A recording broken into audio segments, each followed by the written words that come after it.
bapeli bameka balema basala nyonso bakokaki te oyo aza na matoya yoka biso toza na matanga okoyi conseil okoyi bakonseye. Chers amis, bienvenue pour notre premier numéro de Un œil sur l'actualité. Je suis Cédar Ndiamboudi et je suis en compagnie de deux représentants du prophète Joseph Mukungubila, dont on a beaucoup entendu parler dans l'actualité. Je vais laisser l'occasion à mes deux intervenants de pouvoir se présenter. Bonjour à tous, mon nom c'est Djixiki Yindou. Je suis l'un des représentants du pasteur Mukungubila ici en France. Bonjour à tous, je m'appelle Dorgelès Eboulé et je suis également l'un des représentants du prophète Joseph Mukungubila en France.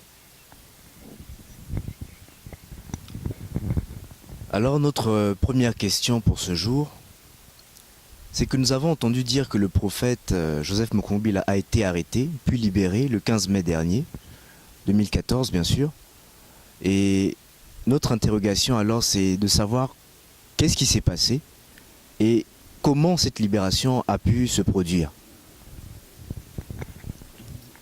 Et donc, c'était un événement malheureux, mais qui, avec l'aide de Dieu, s'est terminé de façon très joyeuse. En fait, tout a commencé justement là-bas en Afrique du Sud, vers 6 heures du matin, plus exactement 6h15, au dire de nos frères qui étaient sur place. Donc il y a les forces spéciales sud-africaines, accompagnées d'Interpol, qui ont pris en fait, qui sont arrivés dans la résidence du prophète. Et donc, comme vous savez, en Afrique du Sud, l'insécurité est grande et donc les résidences sont très sécurisées. Et donc, qu'est-ce qui s'est passé? Ils sont venus ils ont sauté en fait les murs. Ils ont cassé toutes les sécurisations de sa résidence. Et donc ils sont rentrés par le haut avec des armes que nos frères qui étaient sur place n'avaient jamais vues. Et ils ont commencé à braquer les armes sur tout le monde. Et donc quand ils ont braqué ces armes sur tout le monde, ils ont maîtrisé et même violenté ceux qui étaient autour du prophète, y compris ses enfants, sa famille. Et donc à partir de là, lui il était à l'intérieur et donc eux ils ont présenté une photo comme quoi ils recherchaient cette personne. Donc c'était le prophète sur la photo. Lui était à l'intérieur, il a entendu ce brouhaha, ce bruit étourdissant et il est sorti. Quand il est sorti, il s'est présenté et quand il s'est présenté à eux, ils ont dit effectivement c'est lui qu'on recherche. Et ils lui ont dit qu'ils le recherchaient sur demande du gouvernement de Kinshasa qui avait émis ce qu'on appelle une liste rouge. Et donc à partir de là, ils l'ont emporté. Bon, lui, il a présenté effectivement le document qu'il avait à sa disposition. Il a présenté le document qu'il avait à sa disposition et c'était un statut de réfugié. Et par rapport à ça, quand ils ont vu ce statut de réfugié, ils se sont rendus compte qu'ils ne rentraient pas dans le cadre de ce qu'ils allaient faire parce que c'était un réfugié politique. Et ils ont quand même décidé de l'emporter. Et quand ils ont décidé de l'emporter, au début c'était à Pretoria, où un avion l'attendait pour l'emporter directement vers Kinshasa. Mais quand ils ont vu l'ordre, ils sont alors résignés à aller plutôt à Johannesburg, au grand tribunal, pour essayer de casser le statut de réfugié. Et justement, quand ils ont essayé de casser le statut de réfugié, toute la communauté congolaise en Afrique du Sud a été informée et ils ont commencé à mener des actions de sitting, des mails, des coups de fil. Ils sont venus sur place au tribunal. Et les ONG des Nations Unies aussi ont fait la même démarche de pouvoir peser pour que le prophète ne soit pas extradé, ne soit pas déporté vers Kinshasa. Parce qu'ils savent bien ce qui s'est passé. Ils n'ignorent pas comment les choses sont passées à Lubumbashi où 200 disciples prophètes ont été tués le 30 et ce qui a généré ensuite les actions que vous avez vues le 30 décembre toujours à Kinshasa. Et donc eux le savent bien et donc ils sont mobilisés et ils ont empêché cette action. La mobilisation a été grande, même auprès des des Congolais de toute la diaspora, aux États-Unis, en France, en Belgique, en Allemagne, ils ont appelé, ils ont lancé des coups de fil, les ONG ont appelé, et c'est ce qui a poussé la justice sud-africaine à relâcher le prophète. À relâcher le prophète parce qu'ils ont compris que les prétextes du gouvernement de Kinshasa étaient sans fondement.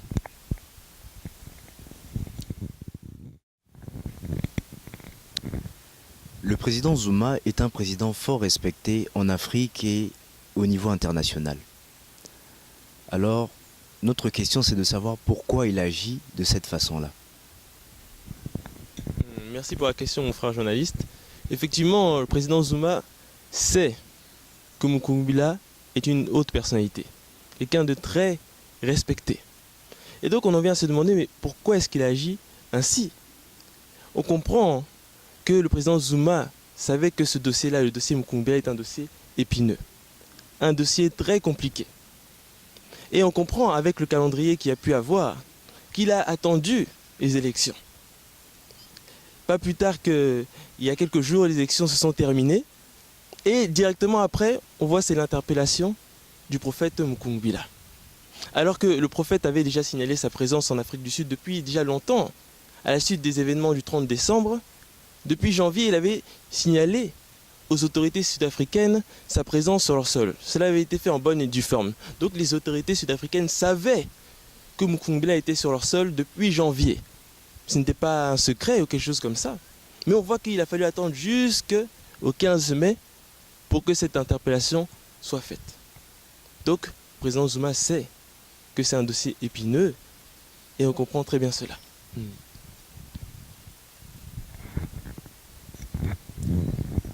Nous avons aussi entendu dire qu'il y aurait quelques accords qui auraient été contractés entre l'Afrique du Sud et la RDC. Est-ce que cela pourrait justifier cette façon d'agir du président Zuma? Par rapport à cela, on va dire que par rapport à l'action qui a été menée en Afrique du Sud, déjà il faut savoir que Zuma, dans son propre camp, il a été très critiqué à la suite de ce qui s'est passé. Très critiqué, dans son propre camp même. Donc on comprend davantage pourquoi est-ce qu'il a attendu la suite des élections dans son pays pour mener une telle action. Le but c'était que ce soit fait en catimini, comme l'a dit mon frère. L'avion était déjà prêt. L'avion était déjà prêt, que Mukungubila puisse l'extrader rapidement, que ça ne fasse pas de bruit. Mais ils ont été surpris. Et Mukungubila a été obligé d'arriver à la cour et cela fait du bruit. Et maintenant, le président Mukungubila, le président Zuma essuie même des critiques dans son propre camp. Je voudrais aussi ajouter une chose, c'est que il y a le barrage de Inga. Et l'une des raisons faites de cette action qui a été menée, parce que il y a Inga 3 qui devrait être construit, qui devrait générer 50% environ de l'électricité dont a besoin toute l'Afrique. Et la gestion de ce barrage de Inga 3 a été confiée à une société proche de Jacob Zuma. Et donc Kanambe a voulu que Mukungubila soit dans le deal d'échange. En fait, Mukungubila a servi de monnaie d'échange pour le barrage de Inga. On voit donc que Kanambe était prêt à mettre en jeu plusieurs milliards pour avoir Mukungubila. Nous avons une autre question à pouvoir poser à nos intervenants. Nous avons constaté que c'est le 15 mai, dès lors que la nouvelle est parue concernant cette arrestation, il y a eu une forte mobilisation de la communauté internationale, au niveau de l'Afrique même et au niveau international. Alors, que pouvez-vous nous dire concernant cette mobilisation? Effectivement, frère journaliste, la mobilisation autour de cet événement-là, notamment de la communauté internationale, a été très forte. C'est parce que ces gens-là savent que Mukungubila est l'homme de paix. Mukungubila a eu à parler toutes ces années. Il a envoyé des courriers adressés aux différentes instances. Cela depuis plusieurs années. Que ce soit le président Obama, que ce soit le président Hollande, que ce soit même le président Sarkozy lorsqu'il était en fonction. Tous ont eu à entendre parler de cet homme-là, Mukungubila. Ils savent que c'est l'homme de paix. Et Mukumbila lui-même, au travers de toutes ses interventions, n'a cessé de rappeler que le Congo a ce rôle-là à jouer sur l'échiquier international. Le Congo, au travers cet homme-là, doit pouvoir véhiculer la paix sur cette planète-là. Et comme l'avait dit Frantz Fanon, que l'Afrique, c'est comme un revolver dont la gâchette se trouve au Congo. Vous comprenez, ça veut tout dire. Ça veut dire que le Congo doit être ce catalyseur-là pour la paix sur toute la planète. Et Mukumbila n'a cessé de le rappeler dans ses nombreuses interventions. Il a adressé cela aux différentes instances. Donc il y a tout à gagner à pouvoir soutenir Mukumbila. Et c'est ce que comprennent aujourd'hui ces instances-là. D'où cette mobilisation générale pour soutenir Mukumbila. Gorbatchev lui-même avait écrit pour dire que le Congo a une place à jouer. Donc vous voyez que ces choses-là aujourd'hui sortent, elles sont là. Ce n'est plus caché, ce n'est plus caché. Et vous rappellerez que lors de la naissance même du prophète, en 1947, cela avait été accompagné de cette étoile-là qui était tombée à Kabalo. Les traces sont là, les vestiges sont là. Vous allez à Kabalo, vous allez voir ce cratère-là. Donc il y a eu tout un ensemble d'événements qui sont arrivés autour du prophète Mukumbila. Si vous remontez même à l'époque de Léopold II, lorsqu'il commençait à se partager le gâteau, Léopold II avait vu qu'il y avait quelque chose sur ce pays-là, le Congo. C'est comme ça qu'il avait demandé à ces moines-là de l'abbaye de Gand de pouvoir prier. Et en priant, ils avaient eu cette vision-là, en voyant l'étoile, du même type que celle de Bethléem. Ils avaient vu ça sur le Congo. Donc il y a un certain nombre d'enjeux autour de ce pays-là. Et aujourd'hui, les grands de ce monde le savent. Ils savent ces choses-là. Quand vous voyez John Kerry qui se déplace, secrétaire d'État américain, qui se déplace pour aller au Congo, pour dire à Kanambe qu'il puisse se quitter. Vous voyez qu'il y a tout ça autour. Aujourd'hui, ça commence à ressortir. Toutes ces traces-là commencent à ressortir parce qu'ils savent tous les enjeux qu'il y a autour de cette terre-là. Que c'est une terre particulière. Et que de cette terre-là, la paix va pouvoir être véhiculée sur toute la planète. Et si vous vous rappelez aussi l'histoire de ce qui s'était passé avec Joseph, comment est-ce que toutes les nations avaient accouru lorsqu'il y avait eu cette famine-là? Vous comprenez que aujourd'hui c'est le Congo qui a cette place-là à jouer sur l'échiquier international. Et cela, Mukumbila lui dit depuis des décennies. Aujourd'hui, maintenant, les gens comprennent cela. Et c'est pour ça qu'il y a cette mobilisation-là internationale derrière cet homme-là qui n'a cessé de rappeler cela, de répéter cela. Aujourd'hui, vous voyez que ça produit l'effet et vous voyez ainsi que des différentes ONG se mobilisent derrière Mukumbila. Différents gouvernements, au travers des émissaires, se mobilisent derrière Mukumbila pour faire passer le message que maintenant, c'est cet homme-là, vecteur de paix, qui doit pouvoir agir, qui doit pouvoir maintenant prendre les choses en main. Nous avons compris qu'il y a des connivences entre le gouvernement sud-africain et le gouvernement congolais. Nous avons une question à poser à nos deux intervenants, c'est de savoir pourquoi Kanambe, dans cet acharnement pour nuire au prophète Mukumbila, peut aller jusqu'à mettre en jeu des intérêts miniers, des milliards de dollars. Effectivement, mon frère journaliste, comme tu soulignes, il y a un acharnement de Kanambe contre le prophète. Mais tous ceux qui connaissent bien la situation savent que ce n'est pas quelque chose de récent. Ça date de plus d'une dizaine d'années. Dès 1999, en fait, à l'époque où Kanambe était chef d'état-major des forces terrestres et responsable de services de renseignement, il avait déjà fait de faux rapports contre le prophète Mukumbila auprès du musée Laurent Désiré Kabila. Il avait dit que Mukumbila voulait nuire au pouvoir du président Laurent Désiré Kabila. Et qu'est-ce qui s'était passé? Alors, il avait procédé à l'arrestation du prophète à Manono, où le prophète avait été humilié, avait été battu, avait été frappé, torturé. Tout le monde était d'avis que le prophète allait mourir. Mais Dieu était intervenu ce temps-là et il avait empêché cela.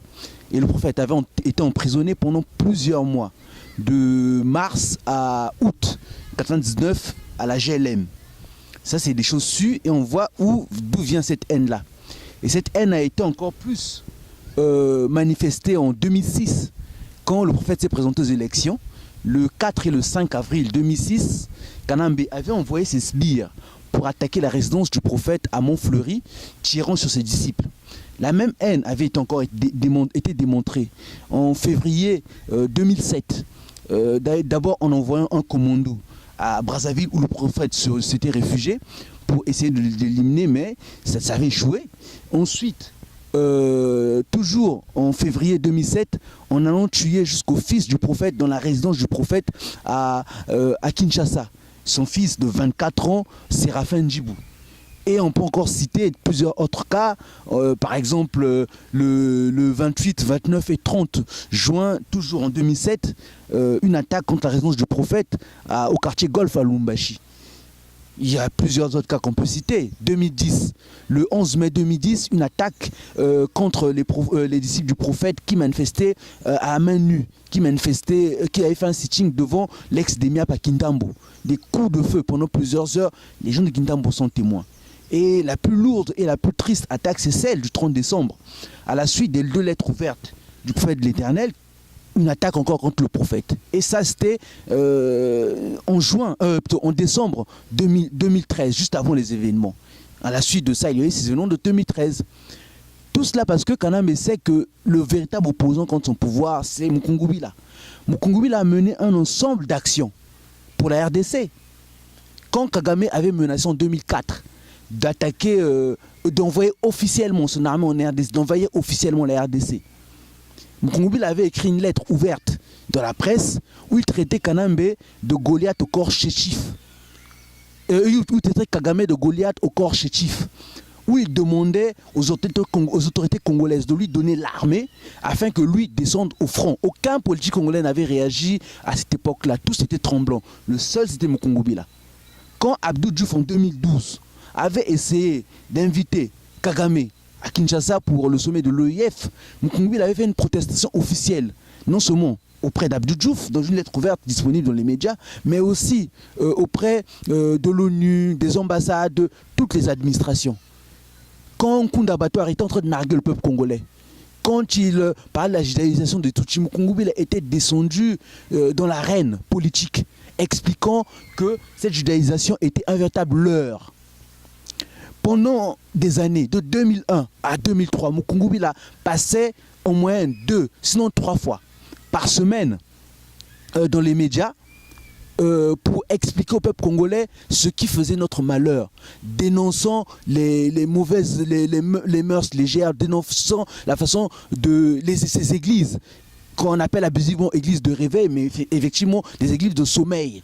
Dénonçant toutes ces choses-là, toutes ces pratiques des pseudo-pasteurs, de tous ceux qui endorment le peuple, des musiciens qui dénudent nos femmes, de toutes ces choses-là. Pendant des années, il disait que c'était à cause de ça le malheur. C'est ça les œuvres de Mukungubila. Et ça a toujours été un frein à tout ce que le pouvoir de Kanambe a fait. Le prophète a fait beaucoup de contestations à l'ONU. Et c'est toutes ces choses-là qui sont en train de revenir et que les nations aujourd'hui sont en train de remettre, de voir, oui, que le prophète s'est battu depuis toujours pour le peuple congolais. Et c'est ça qui dérange Kanambe, c'est pour ces choses-là que Kanambe est en train de vouloir le détruire. D'autant plus qu'au Katanga surtout, les chefs des terres ont rejeté massivement Kanambe à cause du fait que Mukungubila ait conscientisé ces personnes. Quand le jour de l'arrestation à Kinshasa, la tristesse était grande quand les gens ont appris l'arrestation du prophète. Mais dès qu'il était libéré, mais ça a été des cris de joie. Il y a même eu des manifestations à Lumbashi avec les photos du prophète pour remercier. Et donc c'est toutes ces choses qui font que Kanambe a peur parce qu'il sait que Mukungubila va le chasser de ce pouvoir-là. Il sait que Mukungubila va libérer la RDC et accorder la véritable paix, le véritable bonheur à ce peuple qui souffre tant depuis des années.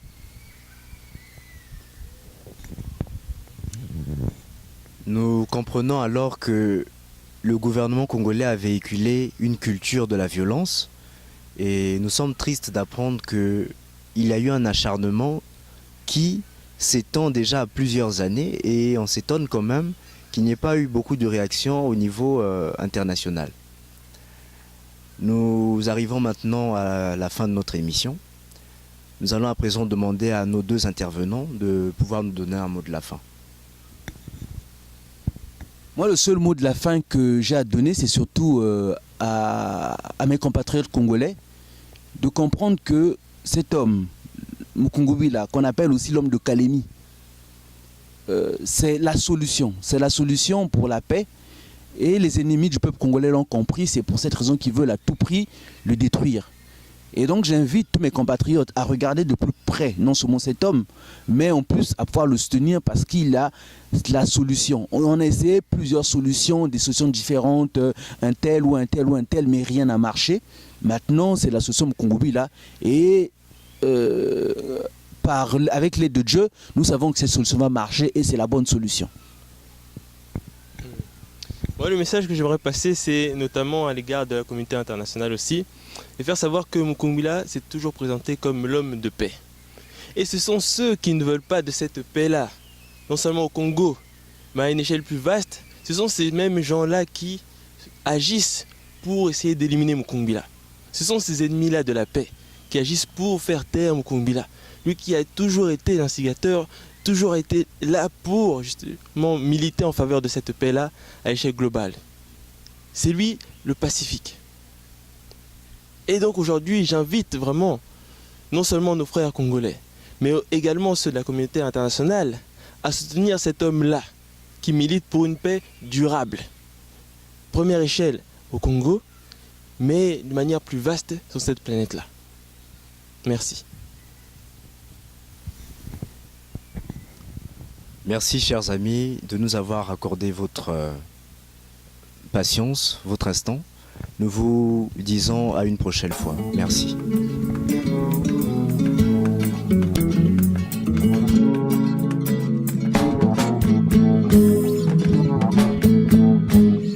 Lewa mu Kongo, mu nchi yetu Kongo ya Bangambo.